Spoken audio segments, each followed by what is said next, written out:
नमस्कार, जय हिंद, जय श्री राम। मैं हूं रौनक। तकरीबन 500 साल के संघर्ष के बाद और सुप्रीम कोर्ट द्वारा पूरी संवैधानिक सुनवाई के बाद 5 अगस्त 2020 का वो दिन आया है जब सन 1528 से लगातार चल रहे इस संघर्ष में अयोध्या फिर से भगवान राम के आगमन की साक्षी बनने जा रही है। 500 साल का समय बहुत बड़ा होता है। न जाने कितनी पीढ़ियां इस सपने के लिए, इस संघर्ष को जीते हुए इस दुनिया से जा चुकी है। पर राम तो हर युग हर दौर में रहे हैं। राम भक्त भी हर दौर में रहे हैं। राम को बीजेपी का बताकर खुद को सेक्युलर बताने वाले क्या ये भूल गए हैं कि राम तो महर्षि वाल्मीकि के भी थे, राम तुलसीदास के भी थे, कबीर के राम थे, श्री गुरु नानक देव जी के राम थे, महर्षि अष्टावक्र के राम थे, महाकवि कालिदास के राम थे, मीरा के राम थे, महाकवि केशव दास के राम थे, महाप्राण निराला जी के राम थे, राष्ट्रकवि मैथिली शरण गुप्त के राम थे। यानी राम पूरी दुनिया है और ये दुनिया ही राम की है। दुनिया भर में लोग श्री राम को भगवान और अपना आराध्य मानते हैं। दुनिया के कई देशों में रामलीलाओं का मंचन होता है। हर देश में रामायण की प्रस्तुतियां और गाथा की एक अलग और अनूठी परंपरा है।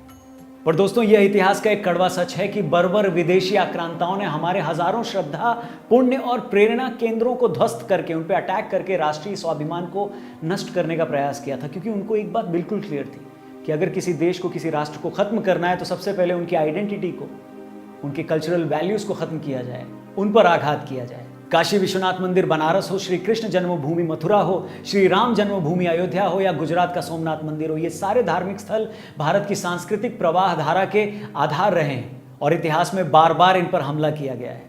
क्या आप इमेजिन कर सकते हो कि यहूदी लोग हिटलर को हीरो माने या अमेरिका के लोग ओसामा बिन लादेन को हीरो माने? नहीं ना। तो भारत का समाज उज्बेकिस्तान से आए हमलावरों को अपना आदर्श क्यों मानेगा? उनकी बनाई या उनके नाम पर बनाई किसी चीज को क्यों पूजेगा, मानेगा? और ऐसा नहीं कि राम मंदिर का ये संघर्ष कोई पॉलिटिकल संघर्ष था या इसकी शुरुआत 90s में हुई हो। कई इतिहासकार मानते हैं कि 1528 सन में बाबर के सेनापति मीर बाकी द्वारा राम मंदिर तोड़ने के बाद से ही 1949 तक श्री राम जन्मभूमि की मुक्ति के लिए 76 यानी 76 संघर्षों में 3.5 लाख से ज्यादा लोग अपना बलिदान दे चुके हैं। इसमें बाबर के काल में 4 बार, हुमायूं के काल में 10 बार, अकबर के काल में 20 बार, औरंगजेब के काल में 30 बार, अवध के नवाब सआदत अली के काल में 5 बार और नवाब नासिरुद्दीन हैदर के काल में 3 बार संघर्ष हुआ। और भारतवासियों ने इतनी कुर्बानियां क्यों दी?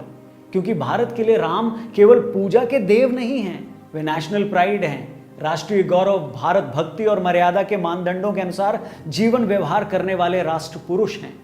दोस्तों, हिंदुओं के लिए अयोध्या का महत्व उतना ही है जितना मुसलमान भाइयों के लिए मक्का का है, ईसाई भाइयों के लिए वेटिकन का है या यहूदी भाइयों के लिए जेरूसलम का है। आज जब भूमि पूजन की तैयारी पूरी हो चुकी है तब भी कुछ लोग इस निर्माण को रोकने में लगे हैं। कौन है ये लोग? कहां से आते हैं? और ये वही लोग हैं जो पहले ये कहते थे कि राम थे ही नहीं, काल्पनिक थे। फिर ये कहने लगे कि मंदिर वहां था ही नहीं। फिर ये कहने लगे कि वो वहां पैदा नहीं हुए थे। और जब ये सब क्लियर हो गया तो जिद कि बनाने नहीं देंगे। और जब लोगों ने कहा कि मंदिर वहीं बनाएंगे तो ताना मारने लगे कि भाई मंदिर तो वहीं बनाएंगे पर तारीख नहीं बताएंगे। और अब जब तारीख भी तय हो चुकी है तो कहते हैं कि अभी देश के लिए ये प्रायोरिटी नहीं है। अरे कुछ तो शर्म करो जनाब, कुछ तो शर्म करो। राम मंदिर ना जिद है ना जरूरत, ये अभिमान है, सम्मान है, गुणगान है उनका जो मनुष्य रूप में आए ही इसलिए थे कि बता सकें कि मनुष्य को होना कैसे चाहिए।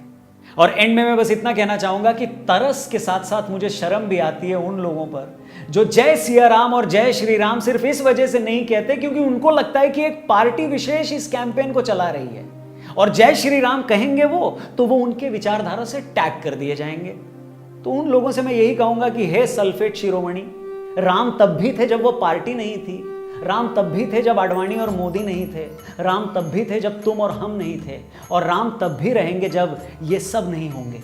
इसलिए अब भी मौका है अपने ईगो और अपनी बेवकूफ़ी को सरयू में बहाओ और जोर से दशरथ नंदन अयोध्या नरेश रघुकुल दीपक मर्यादा पुरुषोत्तम श्री रामचंद्र की जय चिल्लाओ।